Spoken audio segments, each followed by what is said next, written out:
বেলপাতা শিবের প্রিয় কেন? বেলগাছের জন্ম কিভাবে হলো?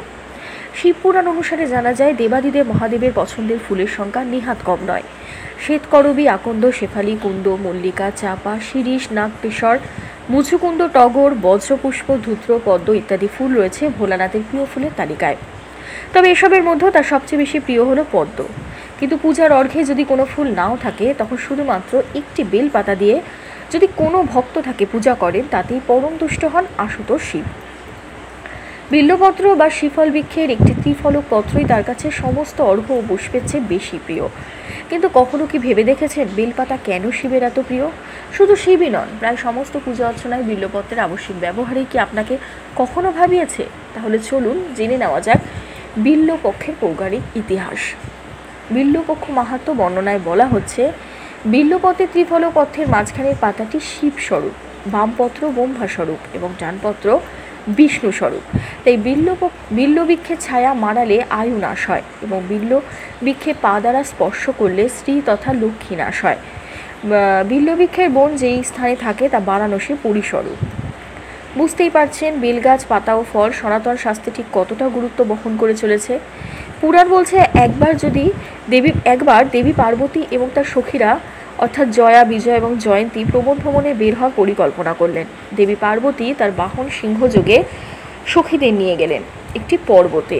দীর্ঘ পথ পরিক্রমার ক্লান্তিতে দেবীমাতার কপালে দেখা দেয় একটি শ্বেতবিন্দু বা ঘাম। সেই শ্বেতবিন্দু মাটিতে পড়ার সাথে সাথে তার থেকে একটি ছোট গাছের জন্ম হয়, যার ছিল 3টি পাতা।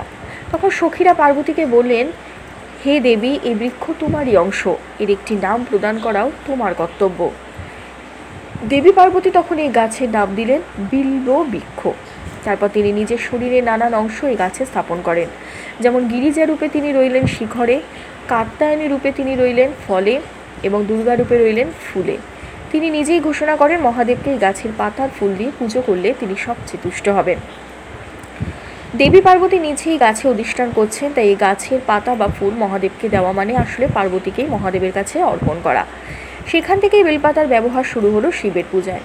তবে এর কাহিনীতে এখানেই শেষ নয়। বেলপাতার জন্ম সম্পর্কিত সবচেয়ে প্রচলিত এবং আশ্চর্যজনক কাহিনীটি বর্ণিত হয়েছে শিবপুরাণে। সেই কাহিনী জানার আগে চলুন জেনে নিই বেলগাছ সম্পর্কে এমন কিছু তথ্য যা আপনারা অনেকেই জানেন না। বেলপাতা 3টি পাতা একত্রে থাকলে তাকে একটি বেলপাতা বলা হয়। এই 3টি বেলপাতা একত্রে ব্রহ্মা, বিষ্ণু, মহেশ্বরের প্রতীক।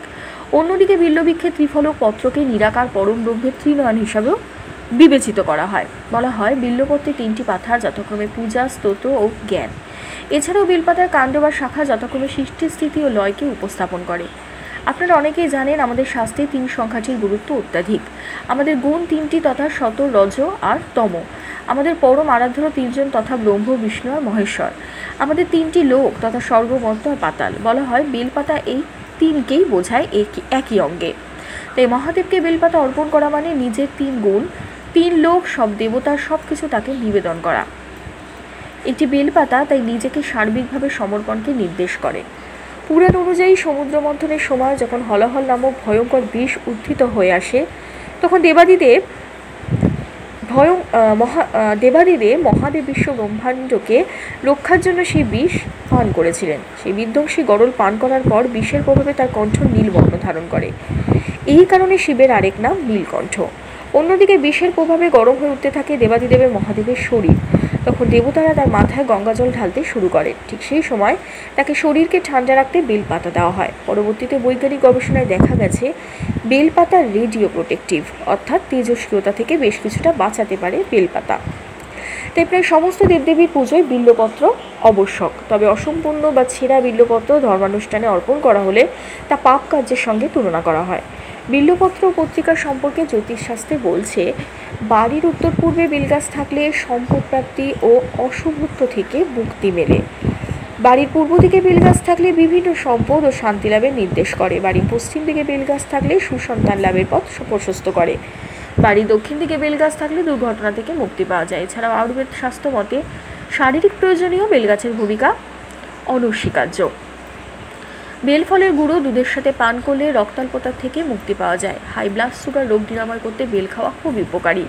বেলফল ঠান্ডা জলে ভিজিয়ে মিশ্রি সহকারে পান করলে লিভারের সমস্যা দূর হয়। বেলফল সর্ষের তেলের মিশ্রণে যদি কোনো ব্যথায় মালিশ করা হয় তবে খুব উপকার পাওয়া যায়। বেলের গুঁড়ো যদি ক্ষতস্থানে লাগানো হয় তাহলে খুব তাড়াতাড়ি উপশম হয়। বেলফল চিনির সঙ্গে সেবন করলে স্মৃতিশক্তি বৃদ্ধি পায়। এবার জানবো বেলগাছের জন্ম সম্পর্কে শিবপুরাণে বর্ণিত সেই মনোমুগ্ধকর কাহিনীটি। বৈকুণ্ঠে সেদিন লক্ষ্মীদেবীর মন বড় উতলা হয়ে উঠেছিল। কেন জানি না বারবার তার একটা কথাই মনে জাগছিল যে তিনি তো সবসময় স্বামীর সঙ্গেই থাকেন, স্বামী ছাড়া আর কিছুই জানেন না। স্বামীও তাকে ভালোবাসেন ঠিকই, তবুও তিনি কি তার স্বামী শ্রী নারায়ণের সবচেয়ে প্রিয় হয়ে উঠতে পেরেছেন? উতলা মনে সেই ওঠাপড়া নিয়ে তিনি স্বামীর কাছে এলেন। অনন্ত শয্যায় শায়িত বিষ্ণুর পায়ের কাছটিতে বসে পদসেবা করতে শুরু করলেন। পায়ে স্পর্শ পেয়ে বিষ্ণু চোখ খুললেন। তার চোখ পড়ল লক্ষ্মীদেবীর চিন্তাছন্ন মুখের দিকে। তখন তিনি তাকে জিজ্ঞাসা করলেন, হে দেবী, কিসের চিন্তায় তুমি কষ্ট পাচ্ছ? আমায় খুলে বলো। সামান্য দ্বিধা একটু ইতস্তত করে লক্ষ্মীদেবী বললেন, হে স্বামী, আমি জানি আপনি আমায় খুব ভালোবাসেন, কিন্তু আজ কেন জানি না আমার মন উচাটন হয়েছে। কেবলই মনে হচ্ছে আর সকলের চেয়ে সব কিছুর ওপর আমি কি আপনার সবচেয়ে প্রিয় হতে পেরেছি? লক্ষ্মীর কথা শুনে জগৎপতি শ্রীবিষ্ণু ঠোঁটে ফুটে উঠল সে পরিচিত স্মৃতি মধুর হাসি। দেবী লক্ষ্মীকে বললেন, মানুষের কাছে প্রাণ যেমন প্রিয়, তুমি আমার কাছে ঠিক ততটাই প্রিয় হে দেবী লক্ষ্মী। কিন্তু সত্যি বলতে কি, সবার চেয়ে সব কিছুর ওপরে প্রিয় যদি কেউ হন, তিনি হলেন একমাত্র সত্য সুন্দর শিব। তাকে যারা ভক্তিভরে পূজা করেন তারাও আমার কাছে শিবের সমান প্রিয় হন। বিষ্ণুর কথা শুনে মাথা নিচু করে দেবী লক্ষ্মী কয়েক মুহূর্ত মৌন হয়ে রইলেন। তারপর ছলছল চোখ দুটি তুলে স্বামীকে বললেন, আমি তেমনই এক শিব ভক্ত হতে চাই প্রভু, যেমন ভক্ত হলে আমি আপনার সবচেয়ে প্রিয় হতে পারি। আপনি আমায় পথ দেখান স্বামী, বলে দিন কোন ফুলে কোন মন্ত্রে তুষ্ট হন মহাদেব। তখন বিষ্ণু আলতো করে লক্ষ্মীদেবীর কানে দিলেন শিবের প্রিয় পঞ্চাক্ষর মন্ত্র নমো শিবায়, আর পুজোর জন্য চয়ন করতে বললেন পুষ্পটিত পদ্ম। বিষ্ণুর নির্দেশে বৈকুণ্ঠে স্বয়ং লক্ষ্মী সোনা দিয়ে নির্মাণ করলেন শিবের লিঙ্গরূপ। রত্নময় মন্দির গড়ে সেই শিব মূর্তি প্রতিষ্ঠা করলেন তিনি। তারপর শুরু করলেন আরাধ্যা দেবতা শিবের নিত্য পূজা। প্রতিদিন প্রভাতে দেবী লক্ষ্মী সরোবরে গিয়ে নিজের হাতে চয়ন করেন পুষ্পটিত পদ্ম। তারপর পবিত্র গঙ্গার জলে পরম নিষ্ঠায় সেই পদ্মগুলি ধুয়ে সেগুলো গুনতে বসেন। পরপর 3 বার গুনে পুজোর থালায় সাজিয়ে দেন 100টি পদ্ম। সেই 100 পদ্মের অর্ঘ্য দিয়ে চলতে লাগলো বিষ্ণু ঘরণী দেবী শ্রীলক্ষ্মীর নিত্য শিবপূজা। এভাবেই কেটে গেল পুরো একটা বছর। এলো বৈশাখ মাস। অসুরগুরু শুক্রাচার্য কিভাবে তার প্রধান সদ্য দেবরাজ ইন্দ্রের কন্যাকে বিবাহ করেছিলেন। সেদিন বৈশাখের শুক্লপক্ষের তৃতীয়া। প্রতিদিনের মতো পদ্ম চয়ন করে ধৌত করে গণনা করে থালায় সাজিয়ে পুজোয় বসেছেন দেবী লক্ষ্মী। নয়ন মুদ্রিত করে দেবাদিদেবের গভীর ধ্যানে ধ্যানস্থ হলেন তিনি। সেই সুযোগে ভক্তকে পরীক্ষা করার জন্য শিব পুজোর থালা থেকে 2টি পদ্ম হরণ করে নিলেন। ধ্যানের পর লক্ষ্মী যখন অঞ্জলি দিতে শুরু করলেন তখন হঠাৎ তার চোখ পড়ল পুরো 100টি পদ্ম থেকে 2টি পদ্ম অনুপস্থিত। এখন পূজা সম্পূর্ণ হবে কি করে? পূজার মাঝে নিজের আসন ছেড়ে পুষ্প চয়ন করতে গেলেও তো শিবের অপমান হবে। এখন উপায়? ব্যাকুল লক্ষ্মী যখন কোনো দিকেই কোনো দিশা খুঁজে পাচ্ছেন না, তখন তার মনে পড়ে গেল বিষ্ণুর একটি কথা। তিনি একবার লক্ষ্মীর বক্ষযুগলকে তুলনা করেছিলেন যুগল পদ্মের সঙ্গে। ভগবান বিষ্ণুর কথা কখনো মিথ্যা হয় না, তাই সেই পদ্মা সদৃশ অক্ষদয় করেই পুজো সম্পূর্ণ করতে চাইলেন লক্ষ্মী। এ দৃশ্য দেখে অভিভূত হলেন শিব। তাই ভক্তের প্রসন্নতা নিয়ে লক্ষ্মী যখন তার বক্ষযুগল কর্তন করতে উদ্যত হলেন, তখন মহাদেব আর চুপ করে থাকতে পারলেন না। সম্মুখে আবির্ভূত হয়ে সে কাজে বাধা দিলেন তাকে। বললেন, মাগো, আমি আশুতোষ শিব, আমি অল্পেই তুষ্ট হই মা। তোমার মাতৃঅঙ্গ ছেদন করে আমায় তুমি অনুতপ্ত করেছো, প্রসন্ন করেছো। বলো মা, তুমি কি বর প্রত্যাশা করো? লক্ষ্মী শিবকে স্তবে তুষ্ট করে বললেন, হে ভগবান, দিতে হলে আমায় এই বর দিন যাতে আমি আমার স্বামীর সবচেয়ে প্রিয় হতে পারি। শিব তখন মৃদু হেসে বললেন, তাই হবে মা, তবে তোমার বলিদানের কথা কেউ কোনোদিন ভুলতে পারবে না, কারণ তোমার এই অঙ্গ থেকে ধরায় জন্ম হবে, নামক হবে বৃক্ষের, তার পত্র হবে আমার ত্রিনয়ন, সেটি হচ্ছে বেল, তার ফলের স্বাদ হবে তোমার বক্ষ সুধার অনুরূপ। হে দেবী লক্ষ্মী, তোমার আরেক নাম শ্রী, তাই এই বৃক্ষের নাম হবে শ্রী, ফলের নাম হবে শ্রীফল, আর তার পত্রকে বলা হবে শ্রীপত্র। যতদিন ধরায় চন্দ্র সূর্য থাকবে আমি হব পরম তুষ্ট। শিবের অনুগ্রহে সেই বৈশাখের তৃতীয়া তিথিতে পত্রপুষ্প ও ফলসহ বেলবৃক্ষের জন্ম হলো মর্তে। এবার নিশ্চিত বুঝতে পারছেন বেলপাতা কেন দেবাদিদেবের এত প্রিয়। আসুন আমরাও বেলগাছ, পাতা ও ফলের সমাদর করি। এছাড়াও নিয়মিত বিল্লবৃক্ষে প্রণাম মন্ত্র পাঠ করি পরমেশ্বরের কৃপা লাভ করার জন্য।